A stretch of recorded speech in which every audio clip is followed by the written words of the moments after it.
पति के एक्सीडेंट के बाद मैं काफी अकेली पड़ गई थी। वह पूरा दिन एक कमरे में ही पड़े रहते थे और ढंग से चल भी नहीं पाते थे। ऐसे में मेरी जिंदगी एक वीरान रेगिस्तान बन चुकी थी, जहां सदियों से बारिश नहीं हुई थी। एक दिन मेरे एक रिश्तेदार का बेटा आर्यन हमारे घर रहने आया। उसके आने से मुझे भी अच्छा लग रहा था और मेरा मन भी लगा रहता था। मैं बच्चा समझकर उसे अपने पास ही लिटा लेती थी, पर एक दिन उसने रेगिस्तान में बरसात कर दी। दोस्तों, आज की इस रोमांचक कहानी में आप सबका स्वागत है।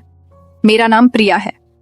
1 महीने पहले मेरे पति अमित का एक्सीडेंट हो गया था और उस एक्सीडेंट में उन्हें काफी गंभीर चोटें आई थी। पति की चोट के बाद मैं एकदम अकेली पड़ गई थी। वह पूरा दिन एक कमरे में ही पड़े रहते थे और चलने फिरने में भी असमर्थ थे। एक दिन मैं घर में बैठी थी, तभी दरवाजे की घंटी बजी तो मैंने दौड़कर दरवाजा खोला। मेरे सामने लगभग 20 साल का एक नवयुवक खड़ा था। उसने वहीं खड़े खड़े दरवाजे के बाहर से ही अपना परिचय दिया। वह बोला, भाभी जी, मेरा नाम आर्यन है। मैं प्रकाश अंकल का बेटा हूं। शायद अंकल ने आपको मैसेज भेजा होगा। मुझे तुरंत प्रकाश अंकल का वह मैसेज याद आया। मैंने उससे कहा, हाँ आओ, अंदर आ जाओ। और इतना कहकर मैंने दरवाजे पर जगह बना दी। आर्यन संकोच करता हुआ अंदर आ गया। वह बोला, भाभी जी, मैं आज ही यहाँ आया हूँ। आपको तकरीबन 8 साल पहले देखा था। तब मैं स्कूल में पढ़ रहा था। आपकी शादी का कार्ड हमारे घर आया था। तब मेरे हाई स्कूल के एग्जाम थे, इसलिए आपके विवाह में शामिल नहीं हो पाया था। मैं यहाँ कॉलेज की पढ़ाई के लिए आया हूँ और यह लीजिए, अंकल ने यह सामान आपके लिए भेजा है। और इतना कहकर उसने मुझे एक बैग पकड़ा दिया। बैग से बगीचे के ताजा फलों, सब्जियों और अचार वगैरह की बड़ी ही अच्छी खुशबू आ रही थी। मैंने खूब खुशी से आभार जताकर बैग ले लिया और उसको चाय नाश्ता वगैरह दिया। इसी बीच मैंने जोर देकर उससे कहा, तुम यहीं पर रहो। मैं तुम्हारे अंकल को कह चुकी हूँ कि तुम्हें सब कुछ तैयार मिल जाएगा। तुम बस अपनी पढ़ाई लिखाई पर ध्यान देना। आर्यन यह सुनकर बस एक बार में ही मान गया, मानो इसी बात को सुनने के लिए बेचैन था। वह उठा और जल्दी से अपना सारा सामान जो उसने बाहर रखा था झट से अंदर ले आया। उस पूरा दिन आर्यन बस अपना कमरा ठीक करता रहा। कुछ ही देर बाद वह यहाँ अपनापन महसूस करने लगा था, मगर उसका दिल यहाँ इतनी जल्दी लग जाएगा ये मैंने सोचा ही नहीं था। अगले दिन आर्यन को मैंने अपने पति अमित से मिलवाया। आर्यन ये सोचकर हैरान रह गया कि कमाल है, कल दोपहर से रात तक इनकी कोई आवाज तक सुनाई नहीं दी। इस घर में भाभी के अलावा कोई और इंसान भी रहता है, यह मुझे महसूस तक नहीं हुआ। मैंने आर्यन की सोच में सावधान डालते हुए कहा, दरअसल बात यह है कि इनका एक गंभीर एक्सीडेंट हुआ था और तब से यह बेड पर ही पड़े रहते हैं। यह दिन भर तो सोते रहते हैं और रात भर जागते रहते हैं, मगर कल शायद ज्यादा दवाइयों की वजह से वह दिन भर और रात भर सोते ही रहे। दिन कुछ ऐसे ही गुजर रहे थे। मैं आर्यन के आने से बहुत खुश थी। 2 लोगों के इस सुनसान घर में कुछ रौनक सी आ गई थी। आर्यन स्वभाव का काफी अच्छा था और मेरा बहुत ख्याल रखने लगा था। एक रोज की बात है कि मैं किचन में काम कर रही थी और गाने गुनगुना रही थी। तभी आर्यन रसोई में आकर मेरा हाथ बटाने लगा। मैं हंसकर बोली, आर्यन, तुम अभी बच्चे हो, तुम्हारा काम है पढ़ना और सिर्फ पढ़ना। तुम ये सब काम मत करो।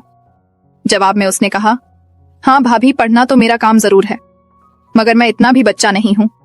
मैं पूरे 20 साल का हूं। मैंने आश्चर्य से आर्यन की ओर देखा तो वह बोला, हाँ भाभी, मैं अब कॉलेज में पढ़ता हूं। अब मैं बच्चा नहीं रह गया। यह सुनकर मैं बिल्कुल चुप हो गई। एक दिन बातों ही बातों में आर्यन मुझसे मेरे पति अमित के बारे में पूछने लगा कि उनको क्या हो गया था, ये एक्सीडेंट कब और कैसे हुआ था। मैंने उदास होकर कहा, पहले वे बिल्कुल फिट थे और हमारा सारा कारोबार वह अकेले ही देख रहे थे। सब अच्छा चल रहा था और हम हंसी खुशी एक साथ रह रहे थे। फिर एक दिन कुछ ऐसा हुआ कि जब वह कारखाने से वापस घर लौट रहे थे तो रास्ते में उनका एक्सीडेंट हो गया। उस एक्सीडेंट के बाद से हमारी जिंदगी और घर के हालात दोनों ही बदल गए। उनको पैरों पर काफी चोटें आई थीं। सब इलाज करा लिया है, पर वह अभी भी ढंग से चल नहीं पाते हैं। फिलहाल तो उन्हें 2 कदम चलने में भी पूरे 10 मिनट लगते हैं, इसलिए वह ज्यादातर अपने कमरे में ही रहते हैं। सप्ताह में 3 दिन फिजियोथेरेपी कराने वाला आता है और बाकी समय में वह फिल्में देखते हैं और किताबें पढ़ते हैं। डॉक्टर ने कहा है कि समय लगेगा, पर वह धीरे धीरे ठीक हो जाएंगे और आराम से चलने लगेंगे। आर्यन ने यह सुनकर उनकी तरफ देखा। वह जानता था कि हमारी शादी को मुश्किल से 5 साल ही हुए होंगे। वह बोला, भाभी जी, आपकी शादी को तकरीबन 5 साल ही हुए हैं ना? मैं बोली, हाँ 5 साल हो गए हैं। वो बोला, मुझे भी याद है भाभी, उस समय मेरे एग्जाम चल रहे थे और इसीलिए मैं आपसे मिल भी नहीं पाया था। मैं शायद स्कूल में पढ़ता था, तब मैंने एक बार आपको देखा था। आप अंकल के पास कुछ किताबें लेकर आई थी। मैंने कहा, हाँ हाँ। तब तुम्हारे अंकल मेरे गणित के शिक्षक थे और मैं उनको किताबें लौटाने आई थी, क्योंकि इसके बाद मैं दूसरे स्कूल में जाने लगी थी। दिन गुजरते रहे और आर्यन को हमारे यहाँ रहते 4 महीने हो गए थे। आर्यन लड़कपन के ऊपर खाबड़ रास्ते पर ही चल रहा था, लेकिन वह यह साफ समझ गया था कि हम दोनों पति पत्नी की खामोश जिंदगी में फिजियोथेरेपिस्ट के अलावा वही है जो थोड़ा बहुत संगीत की सुरई और ताल पैदा कर रहा था। आर्यन मुझसे नज़कियां बढ़ाने की लगातार कोशिश कर रहा था और मुझे भी इतने दिनों से कोई सुख नहीं मिला था, तो मैं भी उसकी तरफ खींची चली जा रही थी। हम दोनों काम से फ्री होने के बाद काफी समय एक दूसरे के साथ बिताया करते थे, साथ बैठकर खाना खाया करते थे और धीरे धीरे करीब भी होते जा रहे थे।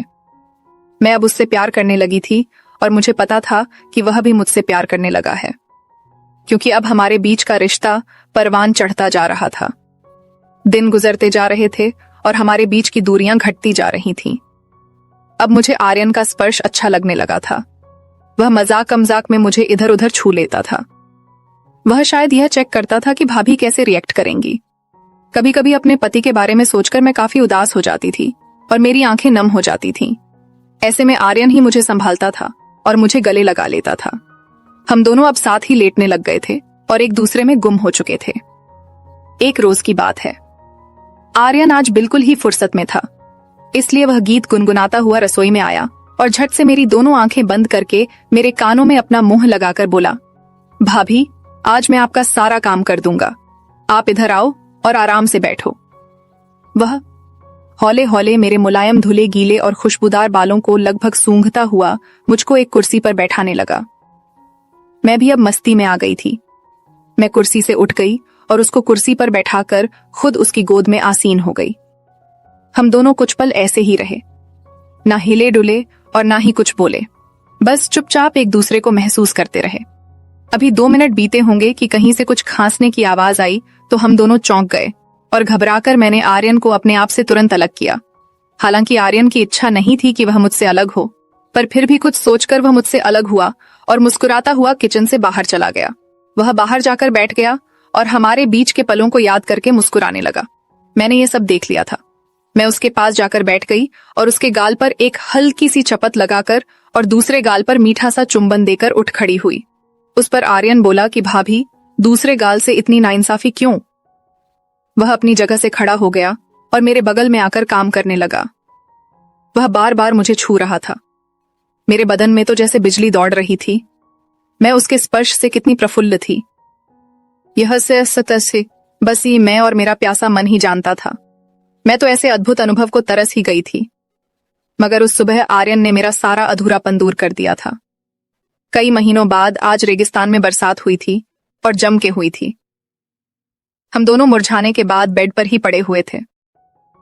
तभी खांसने की आवाज दोबारा आने लगी। मैं एक कप चाय लेकर आर्यन को प्यार से देखती हुई उस कमरे से निकली और पति के कमरे तक पहुंच गई। आर्यन भी कपड़े पहनकर बाहर आया और अपना नाश्ता बनाने लगा। मैं वहीं अपने पति के पास बैठ गई और उनकी तबीयत के बारे में पूछने लगी। जब मैं काफी देर बाद भी पति के कमरे से बाहर नहीं आई तो आर्यन फिर से तड़पने लग गया। उसने जानबूझकर किचन में बर्तन गिराने शुरू कर दिए, मगर मैं उसके इस इशारे को सुनकर भी उसके पास नहीं गई। मैं अपने पति की दोनों हथेलियों को सहला रही थी, पर मुझे ऐसा लग रहा था कि मैं आर्यन की हथेलियों को सहला रही हूं।